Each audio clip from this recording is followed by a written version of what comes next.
We are back on MorningLine. Sharon Roberson's with us. She's the CEO and president of the local YWCA. Good to have her on, talking about the shelters, domestic violence, and the like. And yeah, we were just talking. There's high-profile cases that make the news. I mean, domestic violence happens every day, sadly. Yes. In every city in the country. Sometimes reported, sometimes not. Big story out of the Pacific Northwest is high-profile football player Richard Sherman for the Seattle Seahawks. Was arrested, went to his in-laws' house after his wife, and the police were called. Now, the wife has come out and said, this is not who he is.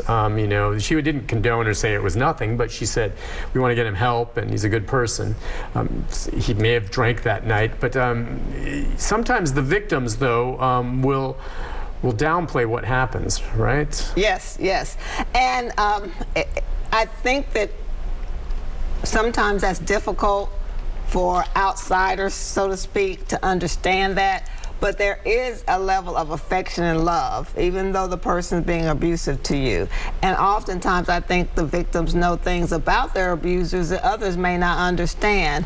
It does not excuse the abuse, and sometimes you have to get away from a situation and have to understand it's too dangerous. But that's not uncommon, and and I think that what the individuals need, they need counseling too. Yeah. They need to understand the cycle of violence. They need to understand this does not end when they say they're sorry, because that's part of the cycle. I'm sorry, they make up, I won't do it again, and then it happens over and over and over. So that's a very dangerous position to take. And it can happen where with counseling, a marriage can be saved, the couples can be together, can it not? Well, we're always hopeful, but that's not necessarily the case when you're really dealing with a strong case of domestic violence. Okay, and a strong case. There are isolated incidents that, like another football player that comes to mind from several years back, Ray Rice. He was the Ravens, running back who got caught on video in an elevator, basically knocking his girlfriend out and then dragging her from the elevator. In what was, and of course, it cost him his career. And but the woman, talked about, and to this day they're together, and he's become, I think, something of an advocate for this. And it seems like he's gotten past whatever that was, we hope. There have been no other incidents. What do you think of that? Well, I will say this, is that being an advocate at the YWCA, especially because we have other programs. We have programs for kids who are in the public school system here in Nashville. Our Girls Inc. program to help young girls understand what it means to be strong, smart, and bold. Our Men program that helps young boys understand healthy masculinity. If I did not believe there's redemption for individuals, then those programs would not exist. We really do believe that, one, you should start early, but even with that said, we're hopeful that people can see that this is not a proper way to have a relationship. But I guess we have to see whether or not that holds up. But I do believe strongly in redemption. Yeah, so do I. See, hopefully it works out, but not in all the cases. Getting out of the situation is tough. A lot of people, you're right, you don't understand. Well, he's beating you up. Why don't you just leave? That's so easy and so ignorant to say that. There's so much more that goes into leaving a whole situation, be it your children, your house, your financial background, or your pets. Yes. That actually is a deterrent for someone to leave, knowing that they don't want to leave the pet behind, and there's concern that they can't bring the dog with them or cat when they go to a shelter. Correct.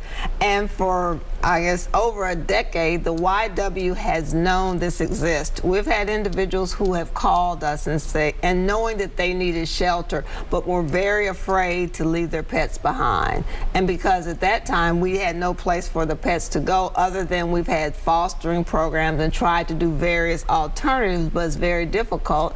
And so they would not take shelter because that's as if they were leaving one of their children. It's a family member. Right. Pets are part of your family member. Sure. We've been very, very fortunate. We've had a wonderful Nashville philanthropist, as well as Amazon, as well as a governmental grant that has enabled us to build, construct, and will operate at the end of August a pet shelter on the grounds of our domestic violence shelter. That is just awesome. That is awesome. And so you're saying not only not leaving, you think some of these abusers abuse the pets as well? Oh yes, almost definitely. Almost, it's all around. One of the stories that really pushed this issue to our forefront was in another state, I believe it was Florida, where a woman was actually being beaten by her abuser and probably killed, but her dog laid on top of her and took the blows.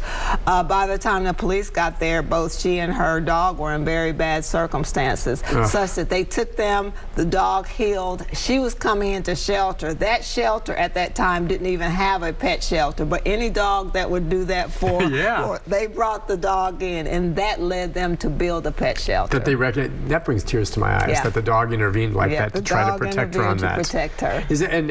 So this is someone, and it will be dogs, cats? Yes. You'll have a shelter in place for something like this? Oh, yes.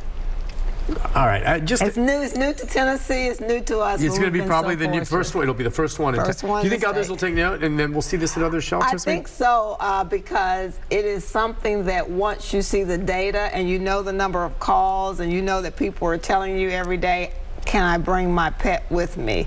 Some assume that they can, some assume that they can't, and once they know that they can, it's a game changer. Yeah, I think that's just awesome. You know, it's super having the YWCA as it is here, especially in the metropolitan area.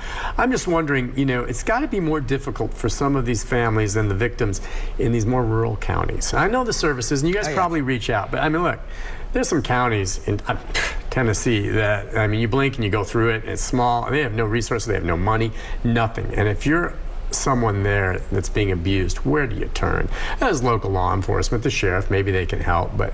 And that's often difficult in a small community, and there's a level of people do not want to go outside their family with their business. However, they can call, and if they can get transportation, we're Middle Tennessee, although a lot of people come here as from other areas, but Nashville and Middle Tennessee is very broad. And these surrounding counties, we get a lot of people from the surrounding counties. And is there a difference? I mean, do you think there's more happening in rural areas than in a metropolitan area if you take the equation out that simply we have more here? Because I'm talking about ratio-wise, because I know there's many more people here, so you're going to have more actual cases. But the ratio, based on how many cases, do you think it's more prevalent in a rural area than a metropolitan area, or is it really, look, it's everywhere? I think it's really everywhere, just like it's in every socioeconomic category. I mean, every race, every creed, every income level, it's just everywhere. I think that it may be underreported, which is underreported everywhere, but in rural areas it's probably much more underreported. Sure, because where do they turn, and they're not sure, and plus, you know, a lot of people see it as embarrassing. Exactly. That's we didn't talk about that, just the psychology of coming out and sharing something like that, maybe admitting that this marriage is not what everyone thought. And getting past that. That's, again, going to why I think it is so difficult sometimes, and people don't understand, for a woman to come forward with this. Yes. I mean, it's embarrassing, plus the financial aspect of it, all of those. Does the YW, if someone, you know, hears all this and what we're talking about, wants to get involved and help, what kind of, do you deal with volunteers? I know you take donate. What can people do? Oh, yes, there are many avenues. Give us some of those, like what's available for folks. One, we have groups that actually come and volunteer at the shelter from time to time to help us just manage some of the landscaping and things like that, sort of a team building aspect.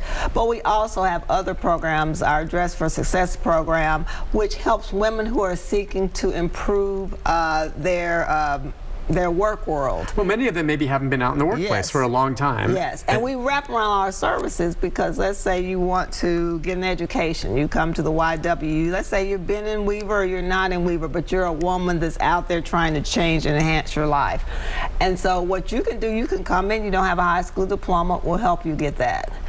You want a resume, you want to go to work, we'll help you do that. You want someplace to live, we have a transitional housing program for people in our Weaver Center. You want to help your children, we have those programs. And of course, you've seen today from this legislation we've passed, we have a very robust advocacy platform.